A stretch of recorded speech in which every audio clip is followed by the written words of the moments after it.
Assalamualaikum warahmatullahi wabarakatuh. Perkenalkan, nama saya Husnul Khotimah dengan NIM 2112-190 dari jurusan Pendidikan Agama Islam kelas PAI 4C. Baik, langsung saja di sini saya ingin memaparkan materi tentang komponen pengembangan tujuan kurikulum. Komponen di sini memiliki arti yaitu bagian dari keseluruhan yang membentuk satu kesatuan atau yang bisa disebut juga dengan unsur. Nah, tujuan juga memiliki arti sebagai arah atau ranah. Jadi komponen sebagai unsurnya dan tujuan sebagai arahnya.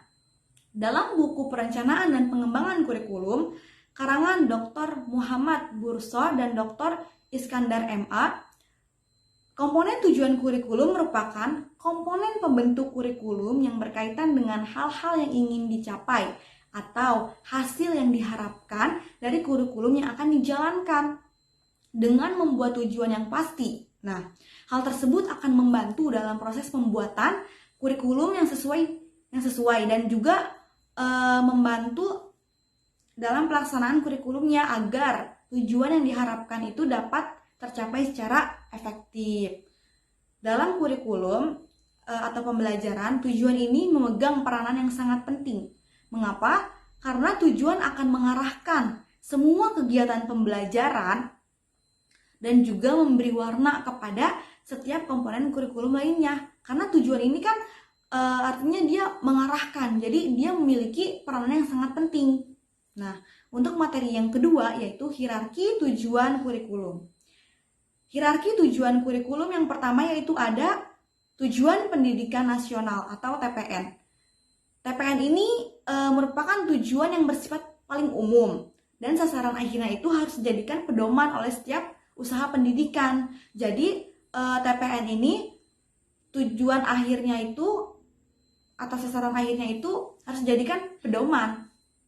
Nah, yang kedua yaitu tujuan institusional atau TI. Nah, tujuan ini adalah tujuan yang harus dicapai oleh setiap lembaga pendidikan. Mengapa? Sebagai kualifikasi yang harus dimiliki oleh siswa setelah menempuh atau menyelesaikan program studi di lembaga pendidikan tertentu. Jadi setiap lembaga harus memiliki tujuan TI ini. Nah, yang ketiga yaitu ada tujuan kurikuler. Tujuan kurikuler ini adalah tujuan yang harus dicapai oleh setiap bidang studi atau setiap mata pelajaran ya. Nah, mengapa? Karena sebagai kualifikasi yang harus dimiliki siswa setelah menyelesaikan bidang studi tertentu di lembaga pendidikan tertentu. Jadi setiap siswa itu harus memahami bidang studinya masing-masing. Nah, yang keempat yaitu ada tujuan instruksional atau tujuan pembelajaran. Nah, pada tujuan ini kemampuan yang harus dimiliki oleh siswa setelah mempelajari materi tertentu dalam bidang studi tertentu. Nah, pada setiap satu kali pertemuan. Di sini menurut Bloom tahun 1965, bentuk perilaku sebagai tujuan yang harus dirumuskan dan digolongkan menjadi 3. Yaitu yang pertama ada domain kognitif, yang kedua ada afektif, dan yang ketiga ada psikomotorik. Nah, untuk materi selanjutnya itu taksonomi tujuan. Nah, taksonomi tujuan menurut Benjamin S. Bloom dalam bukunya yang berjudul Taxonomy of Education Objective Kognitif Domain yang terbit pada tahun 1965, domain kognitif adalah tujuan pendidikan yang berhubungan dengan kemampuan intelektual atau kemampuan berpikir.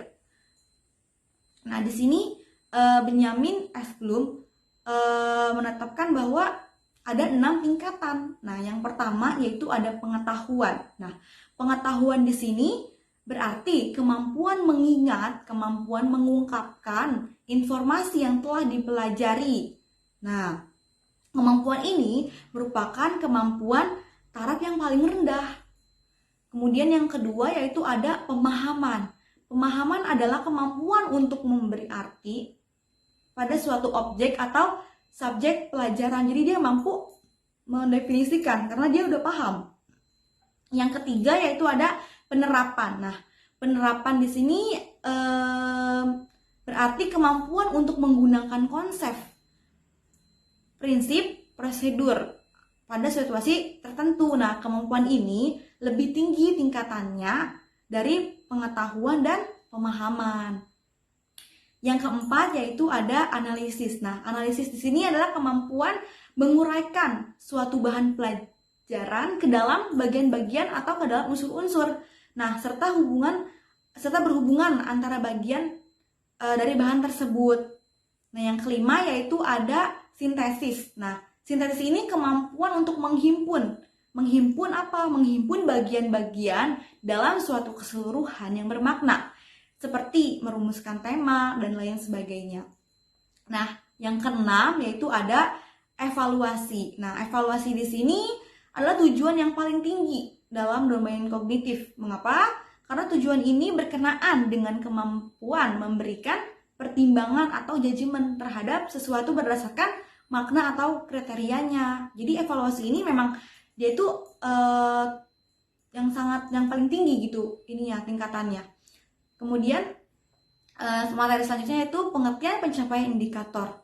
Nah, indikator merupakan penanda pencapaian kompetensi dasar secara spesifik yang dapat dijadikan ukuran. Nah, untuk mengetahui capaian tujuan pembelajaran dari indikator tersebut gitu. Nah, indikator ini biasanya ditandai oleh perubahan perilaku yang dapat diukur. Apa sih contohnya? Contohnya mencakup sikap, pengetahuan, keterampilan, dan lain sebagainya. Nah, untuk materi selanjutnya yaitu fungsi indikator. Fungsi indikator yang pertama itu sebagai pedoman dalam mengembangkan materi pembelajaran. Nah, dalam mengembangkan materi pembelajaran ini harus sesuai dengan indikator yang dikembangkan. Mengapa? Karena indikator yang dirumuskan secara cermat dapat memberikan arah dalam mengembangkan pembelajaran atau dalam mengembangkan materi pembelajaran yang efektif. Maka dari itu harus sesuai dengan indikatornya. Nah, yang kedua yaitu pedoman dalam mendesain kegiatan pembelajaran desain. Nah, dalam pembelajaran desain ini perlu dirancang secara efektif agar kompetensi dapat dicapai secara maksimal. Nah, pengembangan desain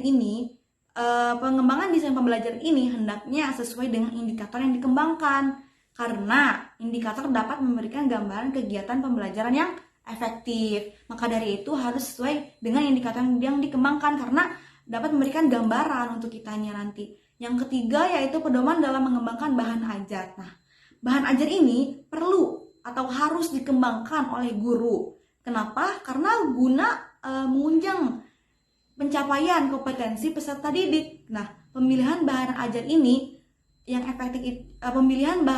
yang efektif ini harus sesuai dengan indikator. Yang keempat yaitu pedoman dalam merancang dan melaksanakan penilaian hasil belajar. Nah, di sini indikator menjadi pedoman dalam merancang, melaksanakan serta mengevaluasi hasil belajar. Nah, rancangan penilaiannya memberikan acuan dan membentuk bentuk dan jenis penilaian, serta mengembangkan indikator penilaian. Nah, pengembangan indikator ini harus mencapai pada indikator pencapaian yang dikembangkan sesuai dengan tuntunan KI atau KD, kompetensi inti atau kompetensi dasar. Nah, untuk materi selanjutnya yaitu langkah-langkah penyusunan indikator. Nah, di langkah yang pertama ada pahami rumusan kompetensi dasar. Nah, setiap guru di sini harus memahami serta mengetahui kompetensi dasar yang harus dicapai di setiap tingkatan kelasnya ya, seperti yang tertuang dalam Perkemendikbud nomor 37 tahun 2018. Nah, misalnya kayak gini. Kita membuat tabel. Di situ ada KD dan KI. KD, KI 3 dan KD, KI 4. KD, KI 3 ini lebih kepada kepengetahuan. Sedangkan KD, KI 4 ini lebih kepada penerapannya. Misal, pada KDKI 3 di sini kita meminta siswa atau murid ini mampu menguraikan isi buku menggunakan pendapat pribadinya. Nah, sedangkan pada KDKI 4 di sini kita meminta siswa untuk mampu mengomunikasikan pendapat pribadinya tentang buku yang telah dia baca, gitu kan? Buku yang telah dia baca. Nah, dan secara lisan dengan menggunakan pendapat yang ada pertanggungjawabannya. Nah, seperti itu. Nah, kita sudah mengelompokkan KDKI 3 dan KDKI 4. Nah, di situ kita bisa melihat bahwasanya kompetensi dasar yang harus dimiliki siswa itu ada pengetahuan dan keterampilan atau penerapannya.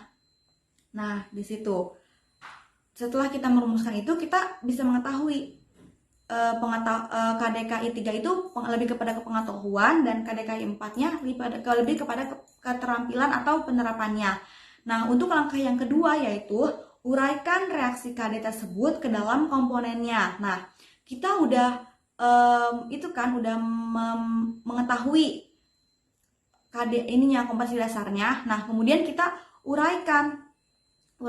Kita membuat tabel, kemudian kita masukkan komponen, namanya komponen. Nah, komponen, kemudian kompetensi, konten, dan bahan yang dikaji. Nah, komponennya itu ada pertama kompetensi. Nah, kompetensi dasar yang harus dimiliki tadi kita harus memahami atau menguraikan. Berarti menguraikan, kemudian mengomunikasikan, dan memahami. Nah, itu di kompetensinya. Kemudian di bagian kontennya. Nah, di sini diminta untuk menyampaikan hasil tersebut menggunakan pendapat pribadi. Nah, kemudian bahan atau acuannya itu kita menggunakan buku. Nah, di sini kan kita menggunakan buku dongeng misalnya, buku dongeng seperti itu. Nah, kita uraikan satu persatu itu, kita uraikan, kita susunkan seperti kompetensi dasar yang tadi. Nah, berarti dapat disimpulkan jadi kompetensi utama yang harus dikuasai siswa ini adalah kemampuan menguraikan dan mengomunikasikan. Jadi siswa ini dituntut harus bisa menguraikan isi buku secara terperinci dan mengomunikasikan serta memberikan pendapat pribadinya secara baik dan benar sesuai dengan buku tersebut. Nah, kemudian yang ketiga yaitu susun spektrum kemampuan sesuai dengan komponen. Nah, di sini kita sudah menguraikan kan kompetensi dasarnya. Nah, dari situ, dari masing-masing komponen di situ kita menguraikan, kita menentukan variasi pencapaian komponen tersebut. Nah, kalau kita sudah menjabarkan tadi yang kompetensi dasarnya, kita membuat tabel lagi, kita masing-masingkan lagi, misalnya menguraikan, kemudian mengomunikasikan, terus pendapat pribadi, terus bukunya. Nah, kita uraikan di situ. Nah, sambil kita lihat menguraikan, pastinya ada aja yang bisa dan ada juga yang belum bisa mengomunikasikan. Ada yang bisa mengomunikasikan dengan baik, kemudian juga mungkin ada yang masih belum bisa mengomunikasikan dengan baik. Terus pendapat pribadi, mungkin ada yang sudah bisa berpendapat pribadi secara rinci, secara kritis seperti itu, dan masih juga ada yang belum bisa menguraikan pendapat pribadi tersebut. Nah, yang terakhir itu bahan atau rujukan yang dipakai itu kita menggunakan buku dongeng misalnya, seperti itu. Nah, setelah kita menyusun spektrumnya, setelah kita menjabarkan satu persatu kompetensinya, nah kita akan menemukan hasilnya. Nah, seperti komponen, kan pada komponen pendapat pribadi dan isi buku itu memang bersifat mutlak kan. Jadi setiap siswa itu harus memahami dan mampu menguraikan apa yang ada di dalam buku itu. Jadi siswa ini benar-benar harus mampu dan harus bisa memahami dan memberikan pendapatnya itu menggunakan pendapat pribadinya. Nah, seperti itu. Nah, sedangkan pada kompetensi mengomunikasikan misalnya, terdapat gradasi nih, ada anak yang belum bisa, terus mungkin ada anak yang bisa tapi masih terbata-bata, kemudian ada anak yang bisa tapi belum runtut mengomunikasikannya, terus ada anak yang bisa runtut tapi masih agak terbata-bata dikit misalnya, terus juga ada anak yang bisa runtut dan lancar misalnya, ada anak yang bisa dan pokoknya udah terperinci banget, udah bagus. Nah, itu dapat digambarkan dengan nilai, karena kita udah melihat kan, oh si ini mah kurang ini, si ini kurang ini. Nah, jadi kita bisa menyesuaikan nilainya. Dalam memberikan nilai itu kita bisa menyesuaikan. Nah, kemudian pada kompetisi menguraikan misalnya terdapat gradasi juga nih, ada anak yang belum bisa menguraikan, terus kemudian ada anak yang bisa tapi belum terurai lengkap, masih ada yang tertinggal-tinggal gitu. Kemudian ada anak yang bisa terurai lengkap, misalnya ada anak yang bisa terurai secara terperinci, ada anak yang bisa terurai kemudian terperinci sesuai dengan kronologi. Nah, di situ juga kita bisa menggambarkan dengan nilai. Pasti tentunya berbeda-beda dong dengan anak yang masih belum bisa dan sudah bisa. Nah, untuk yang keempat yaitu susun indikator pencapaian kompetensi dan langkah guru untuk mengetahui pencapaian tersebut. Nah, setelah kita mengelompokkan tersebut, nah kita membuat nih pada tabel, misalnya pada tabel pengetahuan, terus yang di bawahnya pada tabel penerapan atau keterampilan. Nah, pada tabel pengetahuan nih, misalnya si anak ini udah mampu menguraikan sesuai dengan buku, sesuai dengan isi buku, terus pokoknya secara terperinci dia mampu dia mampu memberitahu semua isi yang ada di dalam buku. Misal secara terperinci dia bisa menyebutkan isi bukunya, bahkan sampai halamannya sampai dihafal misalnya. Nah, itu kita bisa menceklis, kita bisa menggunakan checklistan. Pasti ada aja anak yang belum bisa dan sudah bisa. Nah, pada keterampilan juga sama seperti itu. Misalnya ada anak yang sudah mampu mengomunikasikan dengan menggunakan pendapat pribadinya. Nah, di situ kita bisa menceklis, oh si anak ini udah mampu, oh si anak ini udah bisa. Nah, pada daftar checklist tersebut, capaian kompetensi siswa itu untuk memudahkan melihat seberapa mana nih capaian siswa itu dalam mencapai kompetensi pembelajarannya. Nah, kita sebagai seorang guru bisa melihat seperti itu. Sebagai seorang guru, untuk memudahkan para guru untuk menceklis atau melihat, oh si anak ini sudah mampu seperti ini, oh si anak ini sudah mampu seperti ini, seperti itu. Nah, yang kelima yaitu penggunaan indikator dalam proses pembelajaran berdasarkan hasil penilaian. Nah, yang di sini kan kita sudah melihat nih, ada anak yang sudah bisa dan belum bisa. Nah, di sini kita membuat tabel lagi. Nah, perlu adanya tindak lanjut oleh seorang guru tersebut. Nah, gitu, harus adanya tindak lanjut. Nah, pada tabel tersebut, misal ada anak yang belum bisa menguraikan isi buku secara terperinci, kemudian ada anak yang belum bisa mendeskripsikan pendapatnya secara pribadi, gitu kan, masih nyontek gitu tuh, atau masih ikut-ikutan teman gitu tuh. Nah, di situ kita harus membimbingnya, kita harus membimbing si anak tersebut sampai dia bisa sampai dia bisa memberikan pendapat secara pribadi, kemudian dapat menguraikan buku tersebut secara terperinci. Pokoknya kita bimbing sampai dia bisa. Nah, karena proses pembelajaran ini akan terus berlangsung sampai siswa ini menguasai kriteria kompetensi yang disyaratkan dan harus mencapai KKM-nya, Nah, kemudian yang keenam yaitu jaga konsistensi capaian kompetensi. Nah, tapi bukan capaian angkanya. Jadi di keenam ini kita harus menjaga kompetensi yang sudah kita capai gitu, yang sudah kita capai di awal tadi, dari mengurutkan, dari menjabarkan, terus kemudian menguraikan secara terperinci, mengomunikasikan, memberikan pendapat pribadi secara kritis dan bagus. Nah, itu kita harus pertahankan. Karena mengapa? Karena peserta didik itu mampu menguraikan pendapat pribadi tentang isi buku sastra dengan uraian terperinci. Nah, di sini udah termasuk dengan KKM. KKM itu apa? Kriteria ketuntasan minimal. Jadi pasti di setiap sekolah itu memiliki KKM.